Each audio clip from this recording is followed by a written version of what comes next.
Good evening, everyone, and thank you all for tuning in for this live stream this evening, May 7th, 2021. My name is Emily Fessler-Young, and I am the founder and creative director for Leisure Room Productions, an organization that works to facilitate authentic human connection and vulnerable self-expression through a variety of events, inspiring artists and creators around the globe to unite and work towards a better future. This evening, we are gathered together for the purpose of awareness and support. As many of you know, India is facing the true cost of this pandemic to a scale that many of us have never even contemplated. If you've been following the news, you know that families are losing members left, right, and center. Crematoriums are piling up with bodies. They're running out of wood to cremate bodies. Supplies are short. Hospital beds are non-existent, and the ability to get oxygen in dire moments is scarce. This is only a fraction of the logistical problems that are surrounding the Indian people at this moment, and it doesn't come close to illustrating the psychological effects that this pandemic is having on the people in India. In tonight's conversation, we will be talking with two friends and colleagues on what they are witnessing as residents of Delhi, India, who are working around the clock to try to coordinate supplies and support for their families and communities. Tonight, we'll be discussing the deeper effects of the tragedy and subsequently what can be done from our subjective reality to offer a glimmer of hope to the people who have been traumatized in the past 2 weeks. If any of you knew me in 2011 and 2012, you would know that I worked for an organization through my university, Michigan State University, for university fundraising at MSU Greenline. During the year that I was a caller and the subsequent year in which I managed the teams and media, I learned the power of an ask and what can be done by simply educating myself on the needs of an underserved population and being shameless enough to ask on the part of a more vulnerable population. This concept of shamelessness comes when you recognize there's nothing to lose and everything to gain by bringing people together for a common purpose. And when I was faced with the realities of what was going on in India, shared with me by Devesh and his brother, I understood this concept more deeply. Many of you would share this reality if it was your family that was dying and knew that there was literally nothing that you wouldn't do to save them. In that sentiment is where the conversation this evening lies, understanding what family members are doing to try to save their loved ones. So with that, I'd like to extend a very warm welcome to Devesh Gupta and Adya Gupta, residents of Delhi, India, who have graciously woken up very early to be with us today and are taking precious moments away from their family and friends to be here this evening. Thank you, Devesh and Adya.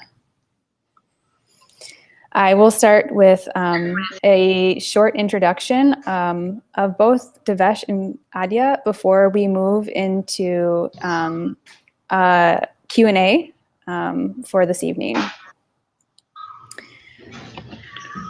Devesh Gupta is currently based out of New Delhi, India, and is the founder at Emerge. He holds a graduate degree in law from the University School of Law and Legal Studies, New Delhi, India.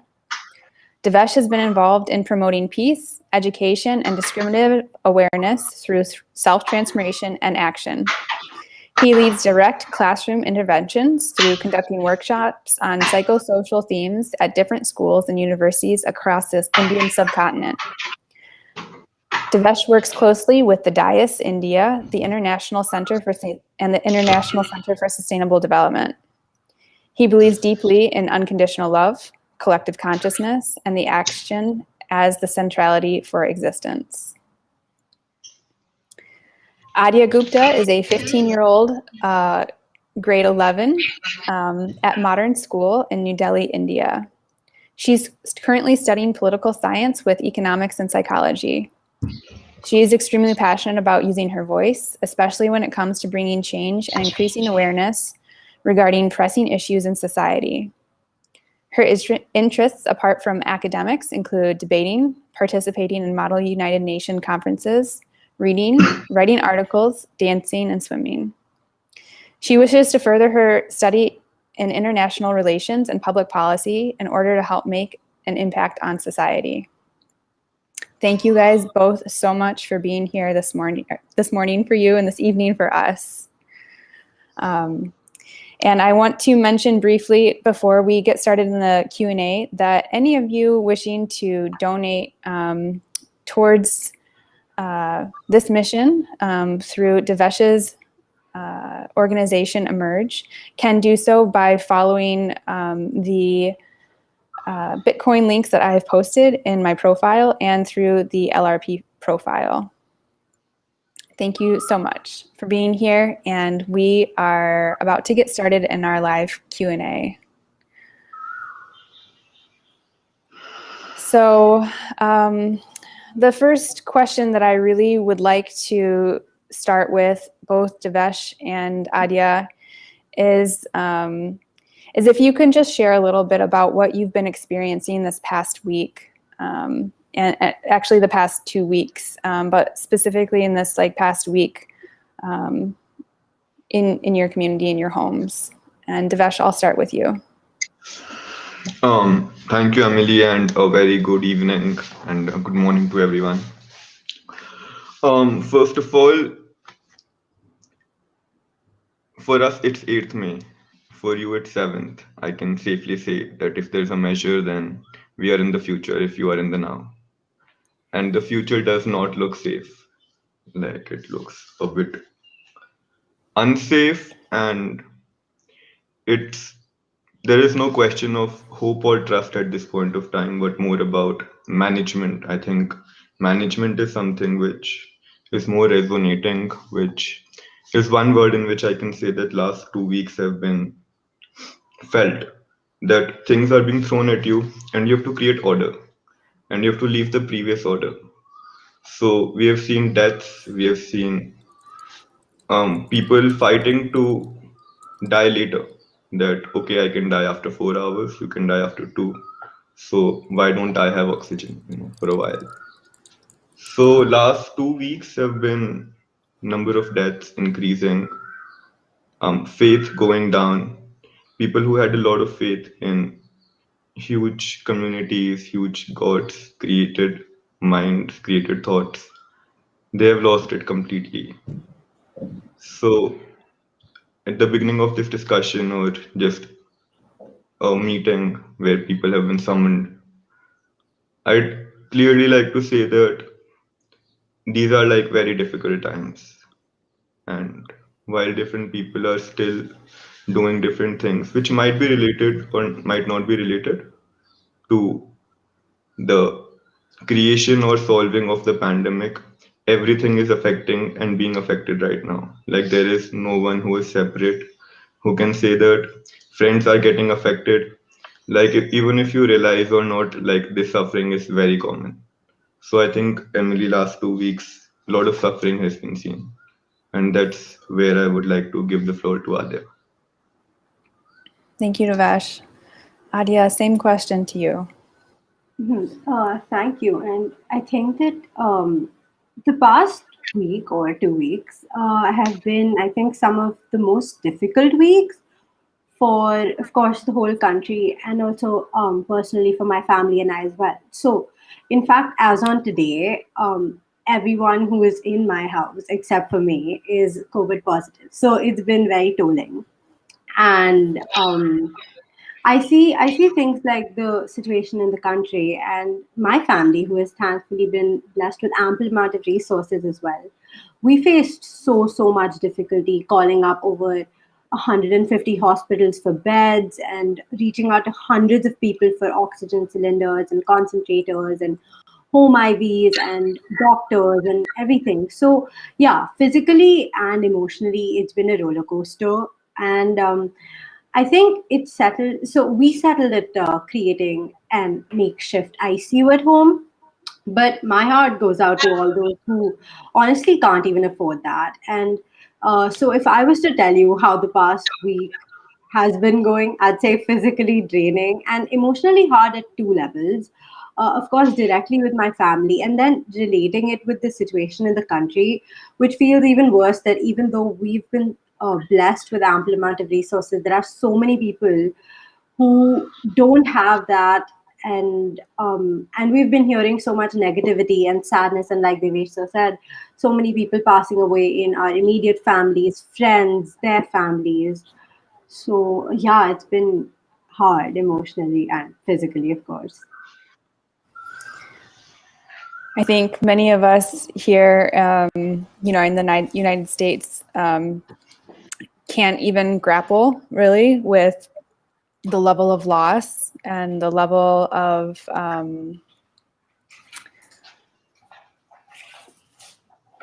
tragedy and grief that everyone there is collectively feeling. And yeah, I just want to say to that extent, thank you for being open to having these conversations this evening. I know it's not an easy thing to talk about. You know, you're kind of having to compartmentalize, your own stuff right now to be able to be here, and for that, I really do say thank you so much. And I want to transition into kind of talking a little bit about what measures have you and your family had to take in helping to coordinate getting the needs met for what's going on, just for your families and for your communities. And I'll start with you, Adya, here. What type of things are you having to do to try to coordinate to get things, supplies to your home? So I think what I've seen in the past week or two have been one of the most beautiful ways of people coming together. And I've never seen this before, but I've seen that not just with my family, but people in my neighborhood, my friends, everyone collecting to say collect food to give to people whose families are COVID positive and supply that to them. Calling each other up and saying that they have cylinders or concentrators for oxygen and that they're willing to help out. People taking other people who aren't able to get ambulances in their own cars to the hospital. Also, not just adults, but so many students calling up hundreds of places to verify leads for hospital beds and plasmas and availability of medicines. And so I think me, my family, my friends, and overall so many people in the community, we've all been creating groups and sort of helplines to uh, help each other at our own houses, but also help the other person at another house. So I think that's what we've been doing. Thank you for sharing that. I can only imagine, the feeling of grace that must come when you are in such dire need and somebody is willing there to be there for you. And my heart goes out to all those who are not in that position right now. Devesh, would you mind sharing on that same topic as to, what you are doing, what your family is doing right now to coordinate between you and other friends and family members? Yeah, as Adya was saying, I think behavior becomes habit, repetitive behavior becomes habit. And now this is more of a habit here to wake up, look at, check the messages. One thing, starting point is that keep the batteries always high, phone battery. Like I found phone to be the best tool right now, which is right now linking people. Similarly, internet, certain common groups where everyone is becoming members, a social network. So first understanding for how I would say that what we are doing and what can be done depends upon how much linkage you have with the society at this point of time. Because the more in depth you are connected with the society, with the people, the more problems will come to you, the more solutions will also flow to you. You become a channel then. So I will try to first tell you two extremes of where we are helping out. One extreme is that we are being mindful, not talking to each other at home, being in our rooms, not getting out. Second extreme is that there is someone who would come to our home at 4 a.m. with being on COVID, with another COVID patient in the ambulance, and someone who's about to die as a COVID patient in the same ambulance. And then that would be 4 a.m. And then they'd need a cylinder for the next 4 hours because they know that the person is going to die. So let's be within the ambulance, all the family members for a while get COVID. But now two women have come with their grandma. So my brother would get out to lift the cylinder with the people who are on COVID right now, sit in the ambulance, take the COVID on himself so that the cylinder can move. So it depends upon how much you can really like, are you ready to diminish the self to do it? Then that could be passing on your own cylinders. There are a lot of schools in India we work with. A lot of staff members call that, so can you give us money? School hasn't paid the fee. But at one level, our money hasn't reached us. At second level, the you might never know whether the person is lying or not, but it doesn't matter. Point is, it doesn't matter because he needs it. He's calling, whatever the need is. He's calling out, and the need's there. So either you waste time in thinking, or you simply give out. You act out as to what you have in this moment. Because if you act out, someone else with the same mentality might act out. So with this mindset, goods have been distributed, masks, oxygen cylinders, concentrators, vendors. There are old people who do not have people who can go out for them to get oxygen filled simply. People can buy oxygen cylinders, but then it's not an unlimited supply. Needs to be refilled standing in lines which are of 4 hours, 5 hours. And 5 hours, two old people cannot even stand with oxygen cylinders because they might not have someone who could drive them. So different friends would go for them.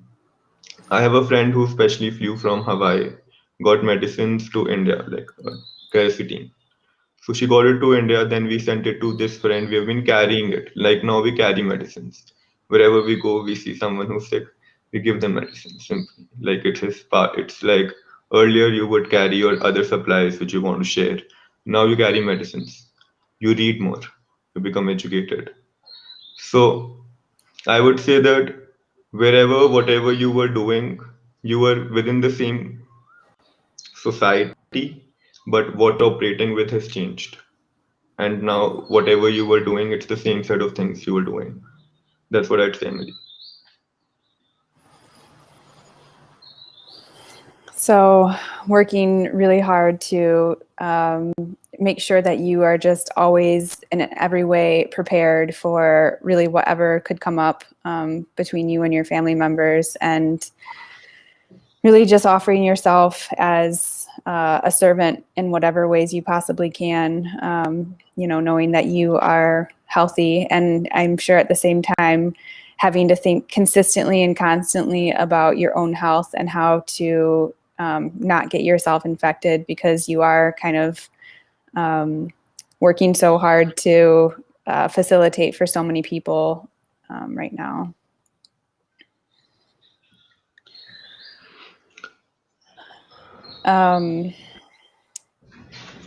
So one thing I wanted to talk a little bit about as well was what are some other issues that you guys are seeing emerge from kind of these central issues? So, talking about the lack of cylinders, the need to get cylinders to and from, friends' houses, family members' houses, as well as,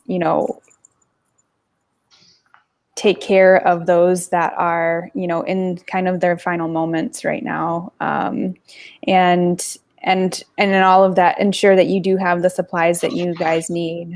What are some of the other issues that you guys are seeing develop from those central issues? Devesh, I'll start with you. So, Emily, one thing I realized was that there are different problems which are happening, and they have a common root. Like it's like there's one at the top, and it's being divided into different ways. The problem in itself. I can, for fact, like factually, I can start from a case. so that we can get into the thing deeper. Um, I have a student. His name is Viraj, and my family needed certain oxygen cylinders. My one of my relatives. I made endless calls. Like there was no cylinder. It was 1.5 day past, no cylinder. Then I thought I should ask Viraj. So I made a call to his mom. His mother sent the cylinder like within an hour of a full cylinder, like which is full. Right now it's a luxury to get a cylinder from someone which is complete. If you're getting a complete cylinder, that means that the family loves you entirely, like you are the family. So now that that cylinder has been received, it has been passed on. Now to the family it has been passed on. Their um, they continuously need the cylinder. It will they now once the oxygen supply is over, it has to be again refilled. So now you need another oxygen cylinder for that time being, which is not there. So imagine you get it. Now you have second cylinder. But now Viraj's mother needs the cylinder because their family also needs it. Now what do you do? Now someone is already on cylinder. Can you take it out? Can you not take it out? Did they help you? Do you want to be the bad person who wants to be the mean person in between this problem of times? Um, 6, 7 days before, I have a friend Vibhor. He had one or two cylinders for his mother at his home. His mother um, just crossed over, passed away 2, 3 days back. He needed a ventilator bed.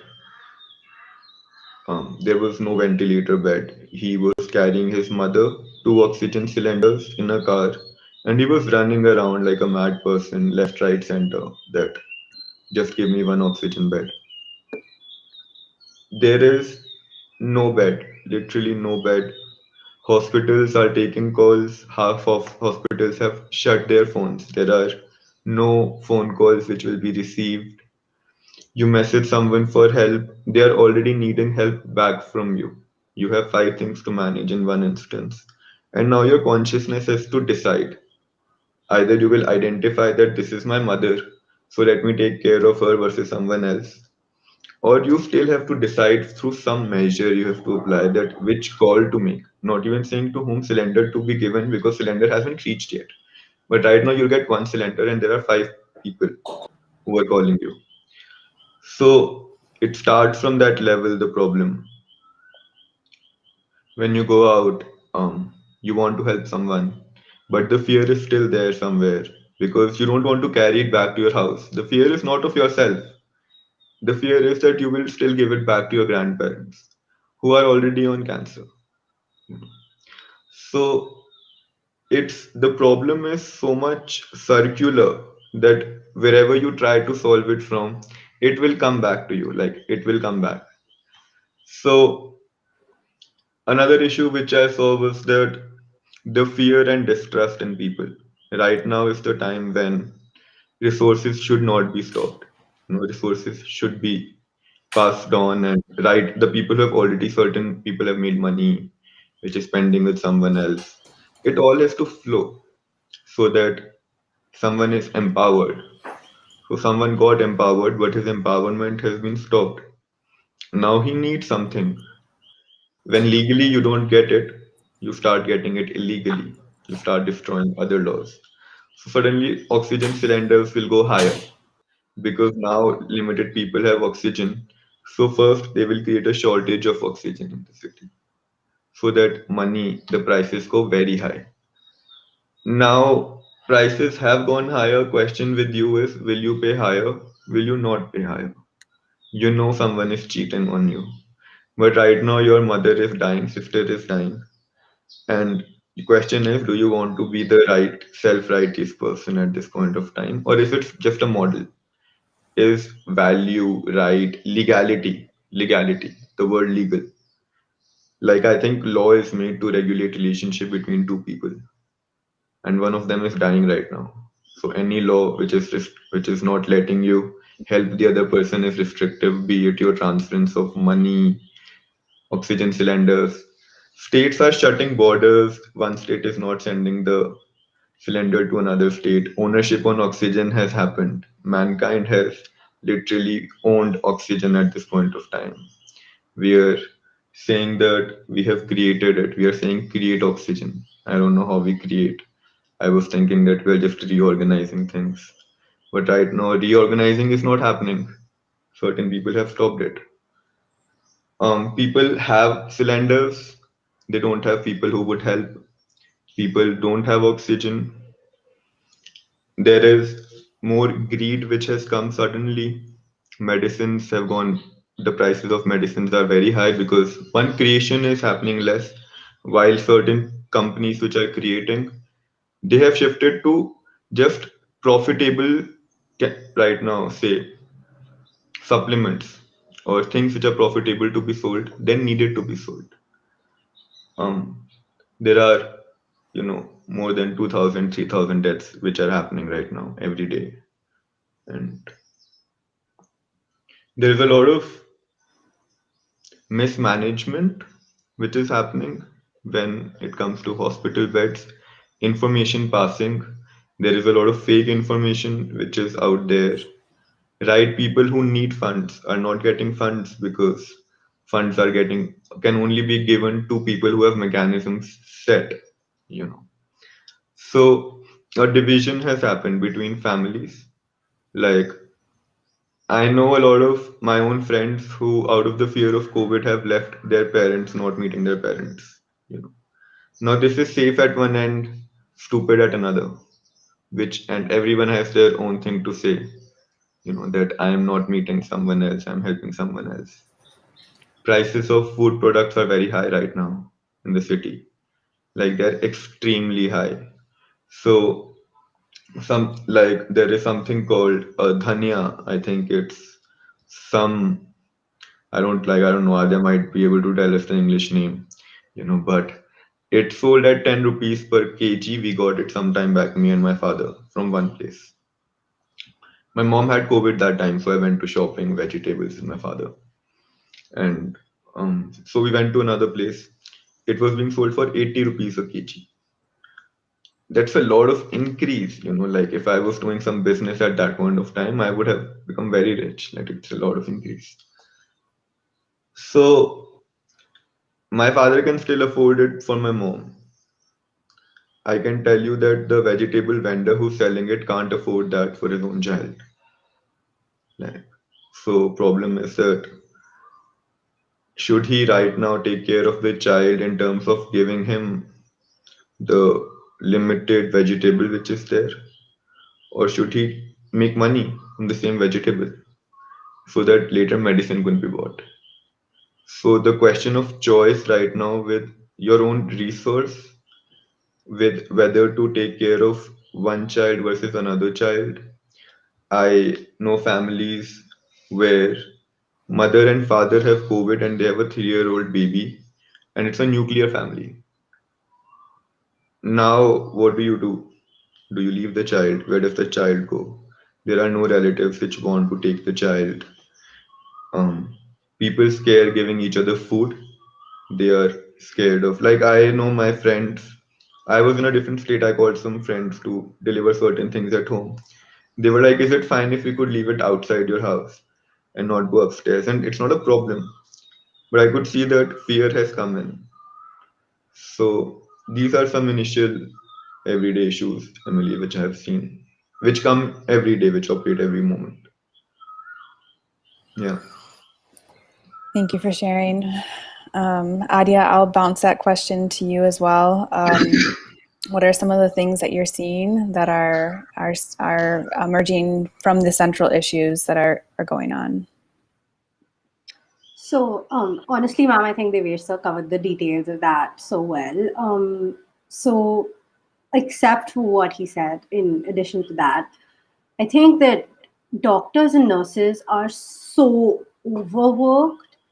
Like, So I can tell you from my personal experience that we had a friend who needed doctor consultation, and essentially you can't get that.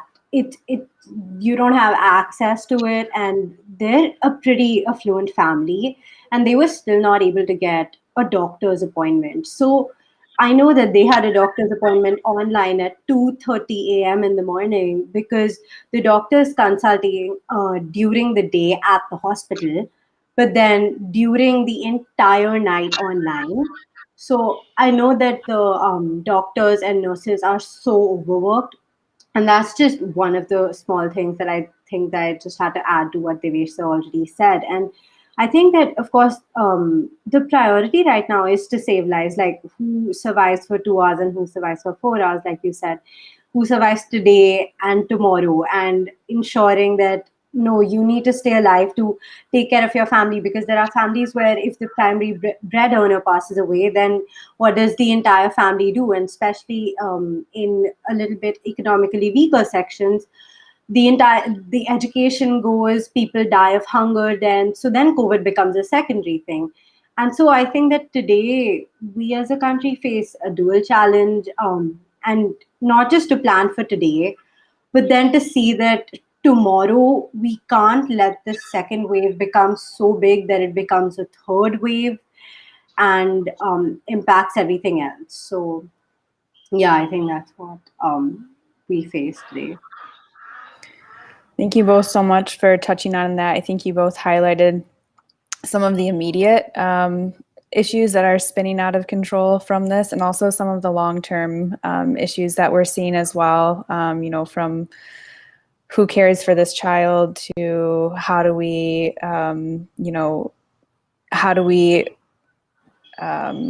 bring people, bring nurses and people in to make sure that those people are getting the rest that they need to stay healthy, so that we don't have our nurse and our doctor population falling sick because of exhaustion and all of those compounding issues. So thank you for touching kind of both on those shorter term and longer term issues that we're seeing. One question I had is just like psychologically, what are you guys seeing? Like, how are people coping with this? How are people processing the grief that is that's going on? How are you guys processing some of the grief that's going on in your own lives right now? Is there even time to process right now? Or are you, I guess that's kind of one of my questions that I think the larger world needs to hear. Anya, I'll start with you. I think, like you said, ma'am, I don't think people are processing this right now. And I think that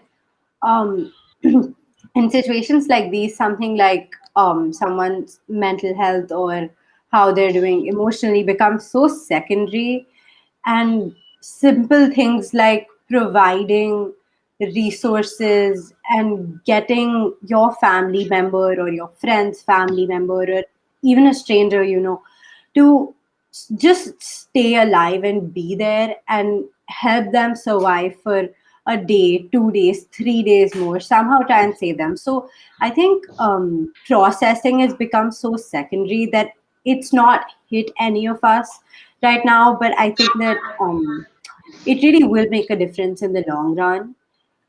And yeah, no, I don't think the processing is essentially happening right now. Devesh, do you have anything you would like to touch on that topic? Yeah, like Adya said, I think one processing is not happening, and while you were asking about this also, like I'm sure that people who are on this side, like Adya, we don't let the processing happen while we talk about the processing also. Like I could see her getting rigid while answering this question, that I don't want to get into the memory of it, like because it will take over. It will make you cold. It will make you comfortable. You will sit down crying, and then you're back to square one because the problem will not be solved. Like, so then people realize that problem can't be solved from idea, from thought, like we are saying, from grief. Like you can have grief, but then you need the cylinder. Like your mom is dying, house is burning, stop grieving. You know, work, like act.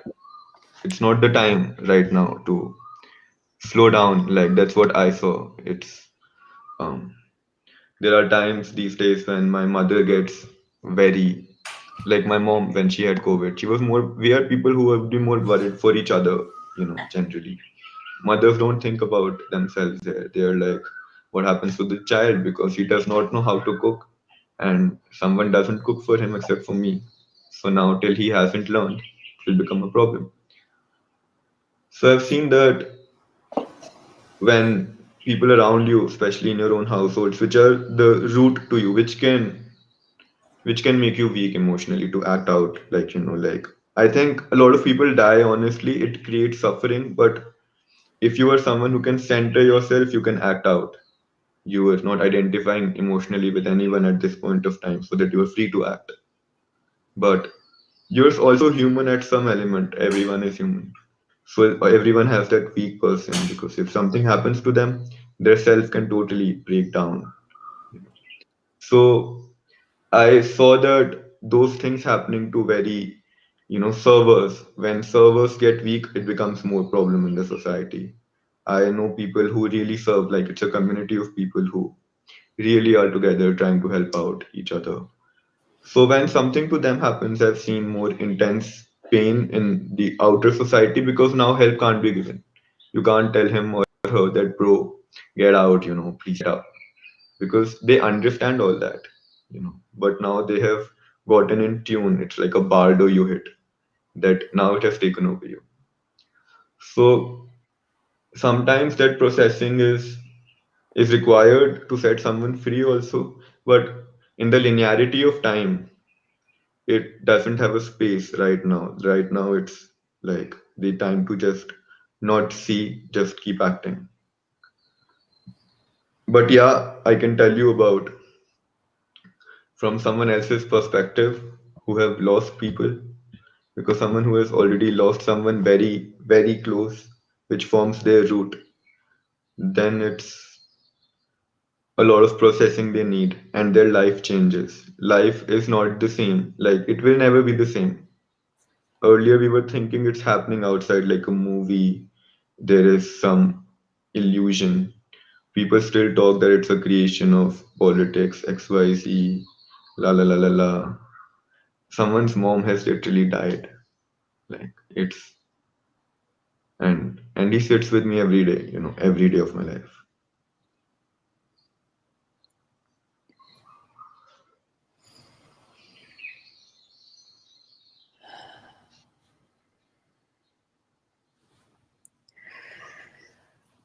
In light of that, one thing, oh, sorry, were you done or I didn't want to interrupt?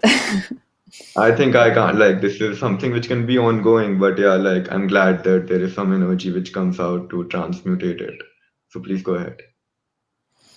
I guess my natural question coming from that was that what do you think will be needed to support India in like mental health coming out of this? Because this is going to have a great impact on so many things, but most importantly, it's going to have a pretty severe impact on I think mental health for so many families. What do you guys see as needs for that, for helping to support the mental health of your nation going forward?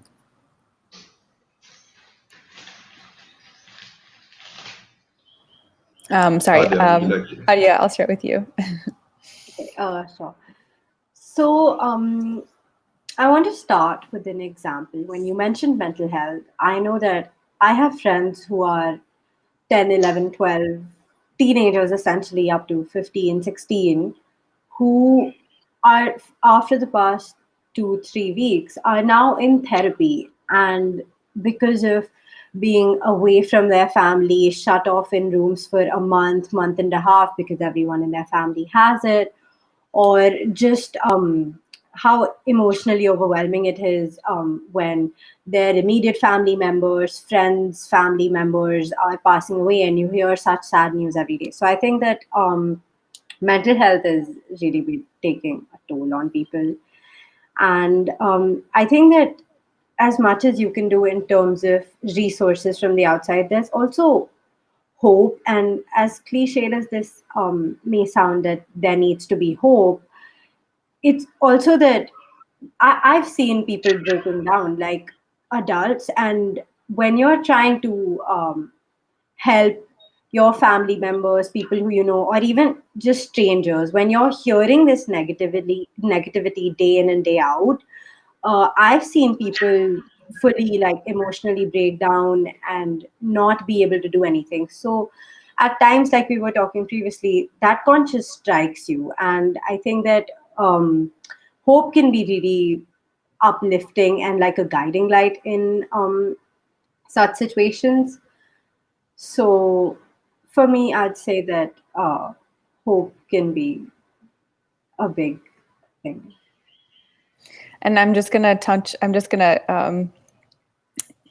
follow up with that and just ask, what are some things that are bringing you hope right now, in you and your family and the people around you? I think discussions like these sometimes where you can reflect a little, but it's it's hard because like we were saying previously, we've been neglecting things in terms of not wanting to reflect, not wanting to let it take over us. But taking time to, I'd say, talk to friends, and when it's not about COVID, it's very hard to do that, honestly, but it's important as well, just so that it doesn't completely overwhelm you and take up every ounce of your energy. Absolutely. Thank you for sharing. And Devesh, I'll volley that over to you as well. Just kind of touching on mental health and the concept of hope in those ways. I have a slight different, um, I won't say opinion, but how I see it is a bit differently. And see, like the root of tech, how I see it is that the root of all mental health is this identification with self. There is self, so mental health problem. No self, no mental health problem.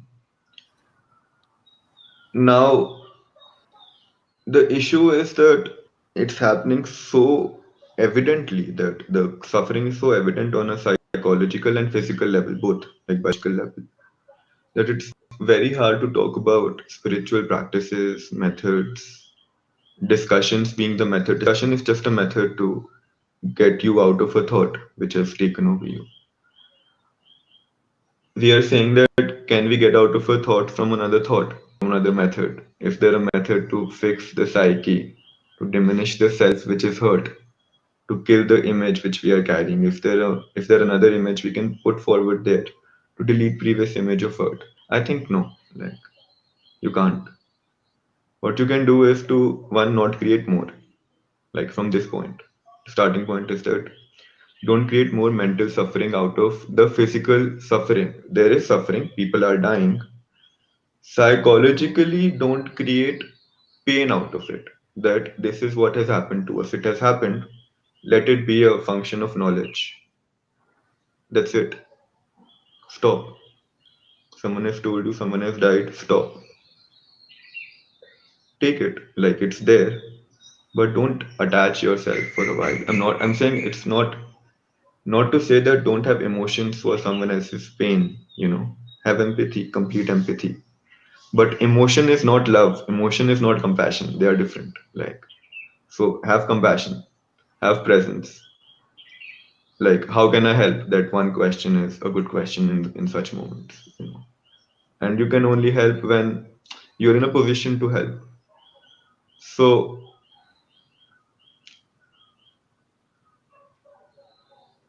one deeper realization in such times is that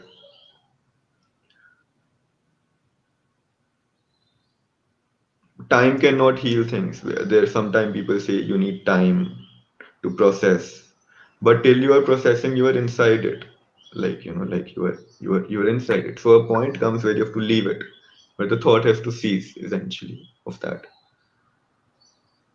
How will that happen with people whose family members have died? I don't know, because knowledge is still method. So I don't know the way, the tool for it. Can it happen? Yes. People have died earlier. There is always the now from where you have to start, because you can't change it. Like, that's granted. So when we can totally accept this, that the mind can't solve it, is when the mind will be free, because the mind will shut down. The psychological suffering will shut down when you give in. So surrender is another tool in this moment than wanting the hope, because the more hopeful you are, the more you want the psyche to change things. But the moment you stop even having the thought of hope, but just accept how it is, just live with it moment by moment, then there is no desire for escape from this. Like sometimes I think hope is escape. Like it's like tomorrow we will get better, but you don't need that thought to keep working right now. Keep working, keep working. This call right now, it's not out of hope that this call will solve it. This call can't. Like, while we have spoken, my heart knows people have died, and I could have taken two more calls, three more calls for oxygen cylinders, or could have done more to manage that. It might help in the linearity of time by helping people to open up more to give more oxygen cylinders, which I couldn't have gathered in 1 hour. So I don't know the source of total action right now, like to say that what is the right action at this point. But anything which is compassionate would do. Like, so I think action is required at this point of time. Then thinking of the psyche, of the self, is what I'd say, Emily. Thanks for sharing that. And on that note, I would love for both of you guys to kind of talk a little bit about what actions are really necessary for both people within India, but more specifically, what actions are needed from the outside, from people in my position, to really start to get the resources that are necessary to you guys, to the people of India. And I'll let Devish start there. Me? Yeah.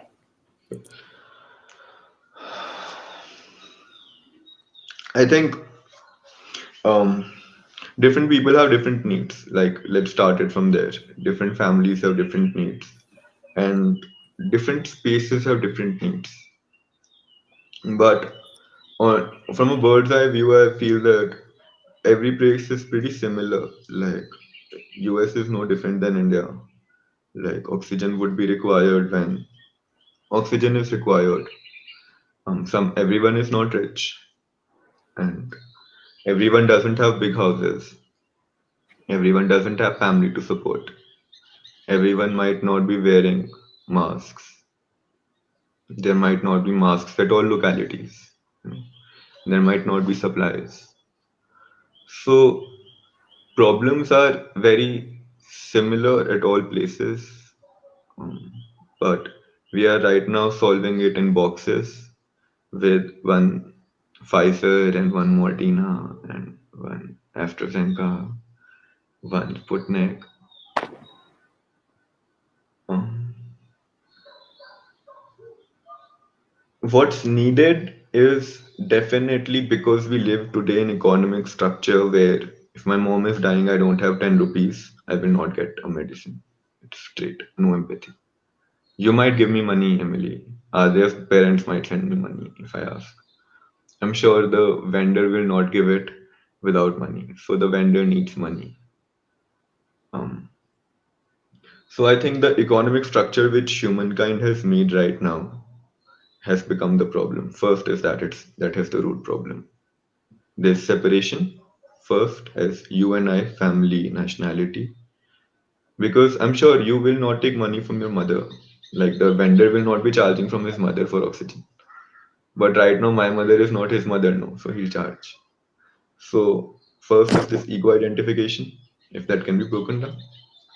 Second is the economic structure in itself, that it's going from me to you, it's going from one country to another country. Russia will help India with Sputnik, as if Russians have discovered all the science of language, A, B, C, D, E. And Russians are Russians. That's another presumption. Like they're so lost thinking they're Russians. You are lost in thinking you're American, and I'm lost in thinking I'm Indian.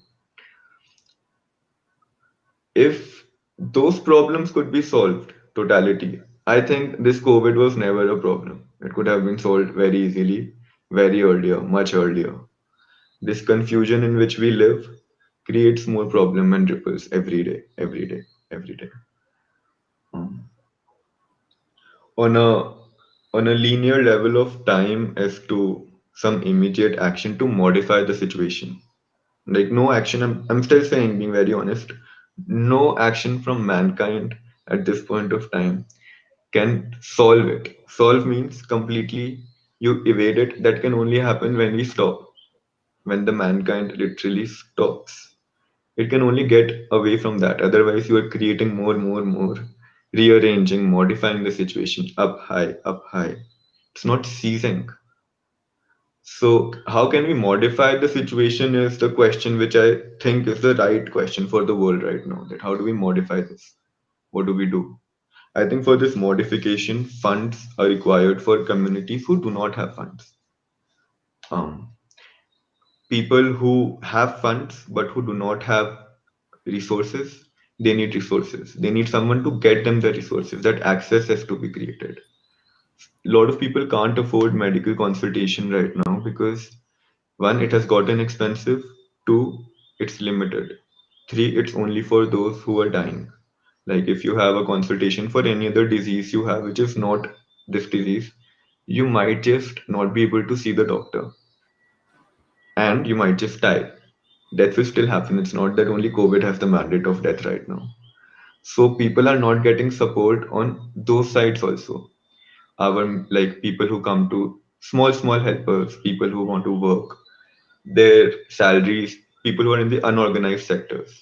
I'm in an organized sector, my money doesn't come from the richest of families. I'm saying the richest of families. I'm sure the people who are unorganized, they're just removed from any work. Now imagine people are traveling from one place to another, a migrant. He made a lot of money first. Then he got home, gave the money, lived there. Now he's gone back out to make money. But now he's stuck. All his money goes away in his accommodation because he hasn't reached the workplace. The workplace is further removing the guy. So what he had initially made just got spent, but there is nothing which has gone further. There is no the problem solving which financial effects assessments mathematics usually does problem solving which happens is on setting targets. A plus b plus c plus d plus e is equal to this, so we hit it like that. Right now when you put a gets consumed. It's oxygen. It's not building up, it's getting used. You buy another thing, a mask. After a while that mask is useless, being honest. It's not of any use. Someone can use it in some other way, sanitize, desanitize. Right knowledge is not there. Concentrators are very. I was reading the news today in South Delhi, somewhere where Adya lives. Someone had saved some 472 concentrator units. 472 concentrator units. Right now, if I have to arrange two, it will become a problem. But there is not a problem of like there is a lot of problem of concentrators. Borders have been shut. So how do you essentially get the person out is another problem. I see the question on the chat right now that like what is the issue? Like what access to electricity looks like. Electricity is very good actually because we have a lot of rivers in the country and hydroelectric power plants. So they have always connected us. So that basic infrastructure is mostly available at all places.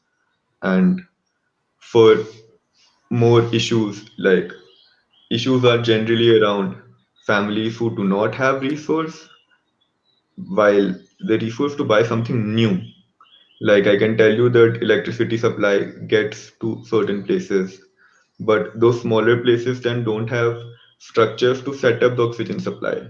In my house, I can still set it up. I can still set up an entire ICU unit, but another house cannot set it up.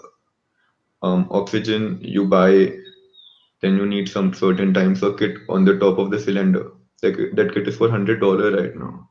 You know, like $100 is here the amount of money which a maid or a servant makes in 1 month. 30 days of work is $100 for them. It's a lot of money for them. So that money has been stopped for 5 months, 4 months, 3 months.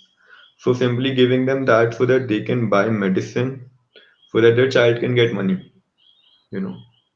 So yeah, I think a lot of help can be given, but we have to understand where we are helping, whom we are helping, and the specific help has to be given.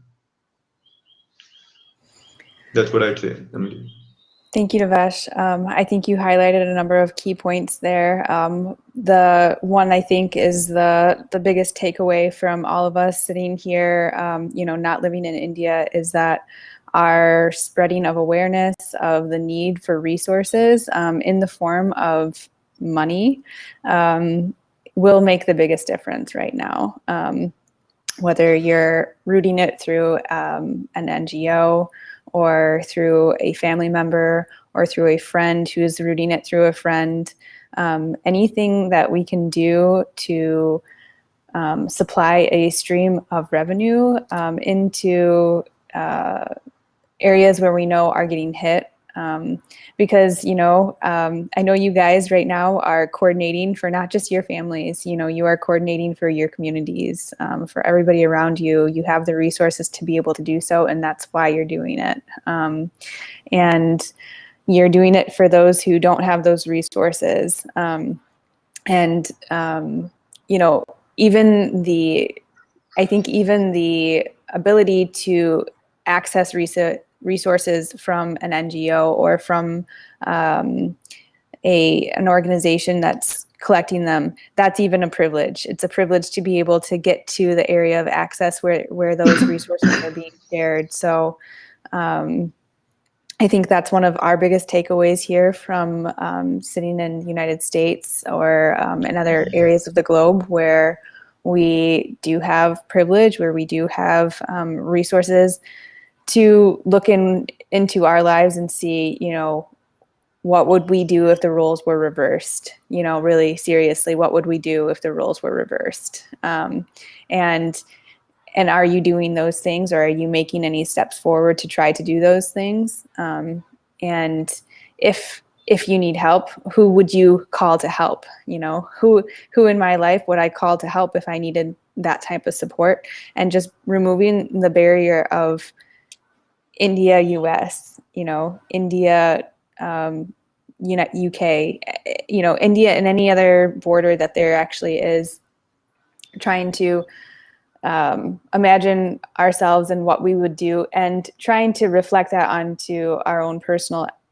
actions in this moment in time. And that's certainly what I am trying to do right now, is shamelessly call and beg and ask, my friends and my family and my network around me to pay attention and to see what's going on, and to take steps forward towards providing relief aid, and understanding that in the snap of a finger, this could be the United States. In any country, it could very quickly, the tables could turn. And I think reflecting on what we do now, individuals watching this going on, in this moment in time does have an impact on how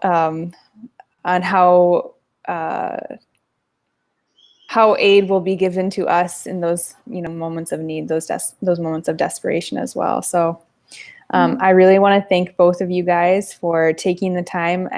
As you said, Devesh, the time that you have right now is so crucial and valuable to your friends and family, because you are doing so much to coordinate these efforts. And so I just want to say thank you so much for offering your time up today, to sit with us and just kind of help us contemplate some of the bigger issues that are coming through this outbreak, and helping us identify what needs there are that can be filled. And I wanted to open up the floor to both of you to just any like final remarks, any other things that you'd really like to share before we move into kind of talking about the best methods of providing aid. So Adia, I'll start with you. Ma'am, honestly, I think that um, I've learned that every individual has the power to make an impact, and that big impact is not when we can help save an entire country at once, because that's unrealistic, like Devesh sir said. But when we can help one life or one family, and so if each person helps save just one more person, then that helps. And as much as that may look unrealistic on a large scale, seeing that there are 3.5 million cases right now in India active, it looks crazy and insane. And that's just the reported numbers. So the reality can actually be way, way more. And it's overwhelming. And I feel like if we just break it down and take it one individual at a time, one individual per person, then I think that can really help. Thank you, Adia. I really agree with you there, that we need to not get overwhelmed by the numbers, even though they are massive and probably not even close to realistic. That it's what we do with one individual person, one individual life. It's the closest friends that I have that are connected to me, and their closest friends connected to them, working together, that can really make a difference in a larger scale. So thank you for touching on that point. I think it's a really important point to bring up. Devesh, I want to end with you. Any remarks that you'd like to make kind of in closing here? Yeah. One thing for the chat, I think someone like I'll make a separate remark, but so saving the speaker time for that. For the oxygen cylinder versus concentrator, I just want to say that I don't know much science. We have science people who can tell this better, but how I have observed it is that concentrator does not help in every situation. So it's a wrong information which people have that concentrator can substitute the cylinder. It can't. Like concentrator's output is very less. And what situation we are discussing right now is past concentrator. Like concentrator is in the beginning useful when your oxygen levels are say 90, 90, 85. I don't know the unit. You can check the common unit of reference in the entire world. It's just math. But when it's gone to 50, 60, lower, then you need oxygen cylinder with like much more intensity, bigger cylinders. It's going at a bigger speed. And I have learned this from observation, no science. I'm not a science background guy. But now the real time is to observe and leave knowledge which we think or which we have heard, which is operating. But it's a real situation right now. Final remarks, Emily. First, thank you. You should not thank us. I think I should thank you more for being a human being who can identify with being safe right now and who could walk away, not look at this, but having the heart to put it all together. And I know that you haven't slept in some time, you'll be just sorting things out. So, less people have it, and those are the people I consider aware who have compassion. Um, So I think that last words would be just be compassionate, like it's really happening. And it's not like you are not different than me. You, like, psychologically, we are all one, like, and some might not understand this, some might, but those who do just recognize that it's just happening to all of us. And people talk about God, social work, spirituality, kundalini, yoga. There is no higher yoga than this. Like, trust me, like, there is no higher good which is there than saving lives. There is no heavens like which you can get beyond saving someone. So I think if people can really understand that and not right now think about just a yoga practice in the morning, like, so I think that will really help. And that's all I have to say, Emily. Poignant words. I tend to agree that there's no use in sitting here and praying to God when there's people dying on our watch, when there's something that we could be doing. Because the highest form of love that you can give is putting yourself in the least of these shoes, in the shoes of the person who's most vulnerable, and seeing how you can respond in the most conscientious and loving ways. So I want to say thank you to both of you. And I also wanted to share to whoever's watching or whoever will be watching what some of the best methods are of donating. So there's a variety of NGOs out there that are collecting funds. We are collecting funds here through Leisure Room Productions and routing them through Emerge. And through Emerge, Devesh is coordinating relief efforts to those in his direct vicinity. He teaches, how many students do you have that you teach on a yearly basis, Devesh? Just give us Yearly kind of like basis, a a number. lot actually. Like, yearly basis, a lot. It's less numbers, but it's more like when we get numbers, then it can be 1,000. When we don't get numbers, it can be 10. When we get numbers, it can be 10,000. So it depends upon what's happening. But honestly, like, this year has been like the understanding and definition of student has changed. Like, I think everyone is learning. I think I have learned the most in this year. So that's where I just say that everything is changed. Like, if one child is getting taught right now from you, he can create more than the 10,000 which are not. So I think four are better than 40. Well, just bringing to scale how much work you are doing right now to coordinate. I know that you are taking upwards of 350 to 400 calls a day right now to try to coordinate efforts. And that is just speaking to the amount of impact and connection that you have in your community and how many people are looking to you for support and help. And that is why we are here, because we know that that's a big burden on you. And I know that you're so selfless that you're not seeing it as a burden, but I also know that you yourself have not slept. And we are just trying to recognize that and offer a channel of support in that way. And in that, And thank you. and in that, we do have a number of ways that you can send resources. You can send resources through our PayPal, which is linked in this chat or in this live session below, and through our website and on our social media. You can send resources through the Bitcoin Cash app that we have linked also in our social media on Instagram and Facebook. And that will send funds directly to Devesh. And we also have a business Venmo at Leisure Room that those funds will also be routed through to Devesh as well. So anybody listening here, watching here that has the ability, we encourage you to talk to your friends, talk to your family, talk to your employers. Know that an ask is not so hard. The worst thing that can happen is somebody can tell you no, and you might have that deep guttural feeling of frustration and anger that somebody says no to you.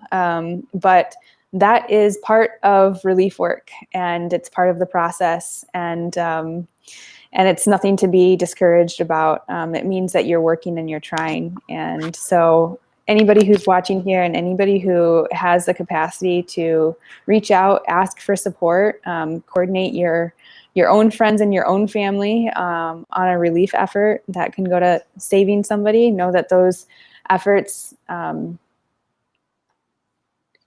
really spread further than you think that they do. I know that for certain. So with that, I just want to say thank you again to both of you guys. I know that you guys got up so early to be with us today, and we really appreciate your time. So I will end the call there. And again, everybody, thank you for watching, and anybody who submitted questions. And thank you, Devesh, for kind of addressing a couple of those that came up in the chat as well. So we will leave you at this. And Adya and Devesh, please take care. And we wish you the best. And we are here to support you in every ways that in all the ways that we can this moment forward. Be Thank you so protected, much. you guys too, like back there in US. Yeah, Like please nothing do. is far, nothing is soon. Like just take care. Yes, Bye. yes, we will be taking care and keeping our masks on, and learning to not make those kinds of mistakes of letting masks be off, and thinking that this is over when it's absolutely not. So Yeah, and just last piece of thing, it can happen to anyone, highest of yogis in India, spiritual people. Please don't be in misinformation. It's a problem. Address it in an observing, scientific way. Thank you. and then final remarks here. We will be having a few other offerings through Leisure Room over the weekend. So anybody who is on and who is interested, tomorrow we might be hearing from an expert on cryptocurrency and how cryptocurrency can really go far in offering support in developing countries and bringing relief quickly. Also, on Sunday, we will be taking some time to read aloud some names of those that have passed, and really offering a moment of silence for what has been a unthinkable week, I would say, last 2 weeks for those of you in India, and just offering our condolences and our love for all of those that have passed away in these really trying times. So if anybody has names that they would like us to read aloud, please send them our way, and we will be sharing them. And with that, we'll bid you guys a good morning. And everyone else, if you are interested in joining us for a live set starting now and going until 11 p.m. PST, 1 a.m. EST, and 11:30 a.m. IST, we will be starting that now to bring some music to the ears of those who need some to listen to. So thank you again so much, Devesh and Adya, for being here, and we will hope to hear from you soon. Good morning. Thank you so much, ma'am. Bye, Emily. Bye.